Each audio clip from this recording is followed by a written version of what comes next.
আসসালামাইকুম গাইস, আমি দরিদ্র সাগর বলছি ইতালি থেকে। আর আপনারা দরিদ্র চ্যানেল থেকে দেখছেন আমাকে। যারা কন্টিনিউ আমার ভিডিও দেখেন এবং যারা প্রতিদিন আমার ভিডিও দেখেন, আমি তাদের উদ্দেশ্যে বলতে চাই, আজকে আমি ইতালি সম্পর্কে কোনো আপডেট দিব না। আজকে আমি শুধু আমার ব্যক্তিগত, আমি যে ইতালিতে থাকি এবং আমার ফ্যামিলি থেকে যে আমি যার সাথে সংসার করতেছি, আমার বউয়ের সাথে আমি আজকে একটা প্র্যাঙ্ক ভিডিও করছি। এটা হচ্ছে হোয়াটসঅ্যাপের মাধ্যমে। আর প্র্যাঙ্ক ভিডিওটা মূলত কেমন এবং কী বলছি এগুলো হচ্ছে আপনাদেরকে দেখাবো।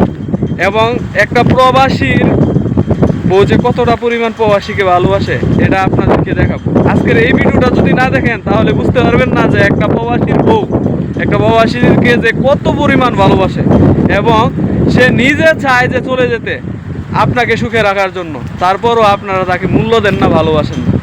আপনি আপনার বউটাকে অনেক পরিমাণ ভালোবাসবেন, অনেক পরিমাণ সম্মান করবেন, তাহলেই আপনার বউ আপনার কাছে থাকবে। আপনার বউটা শুধু আপনার টাকা পয়সার জন্য আপনার বাড়িতে থাকে না, আপনাকে মানসিক শান্তি দেওয়ার জন্য থাকে। আপনি ঘর ছেড়েছেন নতুন আরেকটা ঘর ভান্ডার জন্য, বিল্ডিং করার জন্য, টাকা পয়সার জন্য। আপনার যারা বলেন যে ইতালিতে আসতে চান, ইতালিতে অনেক পরিমাণ টাকা কামাবেন, শুধুমাত্র নিজে সুখী থাকার জন্য না, আপনার ফ্যামিলিকে খুশি রাখার জন্য, আপনার বউকে খুশি রাখার জন্য, আপনার সন্তানের জন্য পরবর্তীতে ভালো থাকে, তার জন্য এই ইউরোপের স্বপ্ন দেখেন।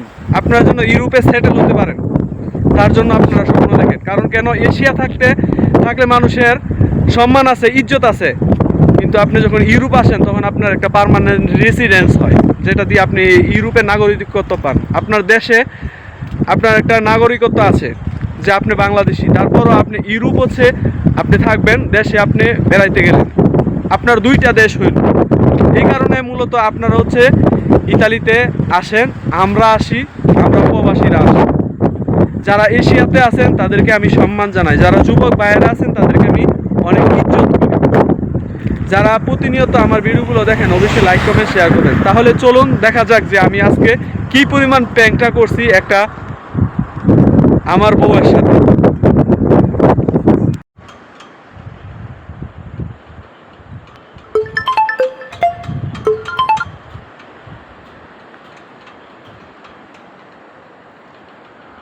আগে কই হলো কষ্ট পাইও না, ঠিক আছে? আচ্ছা করে মনে কষ্ট নিও না।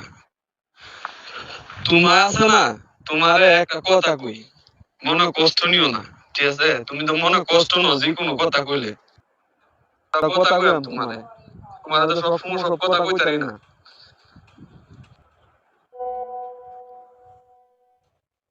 তারপর সে বলেছে, বলো জান, যা মন চায়, আমি কষ্ট পেলে সয়ে নিব, বলো, আমি শুনতে প্রস্তুত। তারপর আমি কি বলেছি, কিন্তু আমি আজকে তোমার আজদার কথাটা শোনা, আজদার কথাটা শোনার পরে, ঠিক আছে, তুমি খুব এলোমেলো হয়ে যাবে, ঠিক আছে?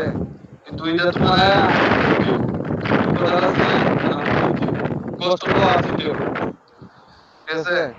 তুমি বলছো কষ্ট পাওয়া যেটা বলছি, কারণ তোমার মনে তুমি কষ্ট পাওয়া এটা কেমন দেখে লাভ আছে, কিন্তু আমি আজকে তোমার কথাটা বলবো। কিন্তু তখন আমার বউ বলতেছে, বলেন।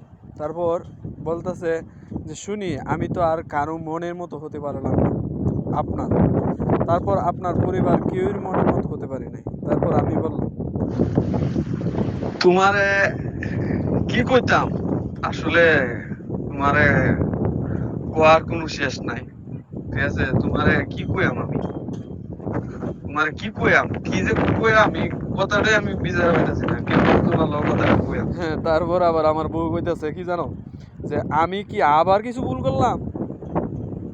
পরে আমি ভুল করছো না, তুমি তো ভুলই করছো। পরে আমার বউ আবার কইতাছে, আমি তো এখন ভাবি চলে ভুলই যেন না হয়, তারপরও ভুল হয়, তাহলে আমার আর কিছু করার নাই, আমি তো আপনাদের মনের মতো হতে পারিনি, তাহলে আমাকে দূরে সরিয়ে দেন। তারপর আমি কি কইছি দেখেন, তোমারে ওই দূরে সরাই দিয়াম, তুমি যে গাড়ি বলো দূরে সরিয়ে দিব, তোমাকে দূরে আমি সরিয়ে দিব কোথায়? তারপর এই কইতাছে যে কি কয়েকটা কথা বলবেন বলেন। আবার বলতেছে, একটা ভয়েসের উত্তর দিছে, যত দূরে গেলে আর আপনার পরিবারের কাছে আমার জন্য কথা শুনতে হবে না, তত দূরেই সরিয়ে দেন। তারপর আমি বলতাছি, তুমি সবসময় এমন করো কেন বলো তো? এরপরে এই আবার কইতাছে বলেন। এরপরে আমি আবার আরেকটা অডিও পাঠাইছি, দেখেন। খালি কি তোমার কথাই শুনতে হইব আমার? বলো। পরে হি কইতাছে কি করছি, পরে আবার লিখছে না একদমই না। আবার দেখেন আমি আরেকটা মেসেজ দিছি কি কি করছো এখন? মনে করো কইলে তো মনে করো শিক্ষা পারবা। পরে বউ কইতাছে না বলেন প্লিজ, আপনার পায়ে ধরি, আমি কি করছি বলেন। আই হাই হাই রে। পরে আবার বলতাছে না, সব কথা মুখে বলতে নাই, কিছু কথা বুঝে নিতে হয়, ঠিক আছে? তাহলে মনে করো কি যে তোমার এখনো আকল জ্ঞান কিছু হইছে না। পরে বউ কইতাছে না মুখে বলেন, আমি কি করেছি বলেন, কি চান আর আপনারা আমি চলে যাইতাম। এরপরে আমি কি কখনো বলেছি যে তুমি চলে যাও? কইছি না তাড়াতাড়ি করে আমি কি করছি? আর আবার কি আকল কেন হইছে না বেশি মানে অতিরিক্ত করার নাকি? এত ভালো চললো, ভালো চলে দেখে কি বেশি মানে আরো ভালো? আর আর ভালো চলতে দাও না। আর কেমনে ভালো তো এর চেয়ে ভালো মানুষ কেমনে? আমি বুঝি না যে তুমি কোন বালা কইরা চলতেছো। আমিও দেখা কেমনে জানি? আমি ইতালি থেকে কি জানি যে তুমি কেমন বালা কইরা চলতেছো? এরপরে বউ আবার কইতাছে কেন, বলার জন্য তো আপনার মা ওই আছে, ভালো হয়ে চলেও তো ইতালি খবর যা, আমি ভালো করেই চলি আর কত কিছু। আয় হায় হায় রে, মনে হয় অনেক বেশি কষ্ট হয়ে লাইছি না। এরপরে এরপরে আমি কি বলছি দেন, শুনো একটা কথা কই তোমারে, এতক্ষণ পর্যন্ত যতগুলা কথা কইছি এটা ছিল একটা প্র্যাঙ্ক, আছিল প্র্যাঙ্ক, বুঝছো? ইউটিউবের মধ্যে প্র্যাঙ্ক বলে না, তোমার সাথে আমি প্র্যাঙ্ক করেছি। সত্যি কথাই আমি তোমার অনেক বেশি ভালোবাসি, আর এটা অনেকক্ষণ পর্যন্ত মজা করছিলাম। আই লাভ ইউ সোনা। এরপরে দেখেন একটা মেসেজ দিছে যে আমার বৌদি মেসেজটা দিছে, মানুষটা ভালোই ছিল কিন্তু আমার জন্য তার মায়া ভালোবাসা একদমই কম। আয় হায় হায় রে। এরপরে লিখছি দেন আমারে একটা বহা দিচ্ছে কুত্তার বাচ্চা। এরপরে আমি আবার হাসি বাড়াইছি। এরপর লিখছি তুই যা, এই বুইরা বেড়া কি খবর। এই ছিল মূলত আজকের এই প্র্যাঙ্ক ভিডিওটা। যদি ভালো লাগে তাহলে অবশ্যই চ্যানেলটা সাবস্ক্রাইব করে দিন।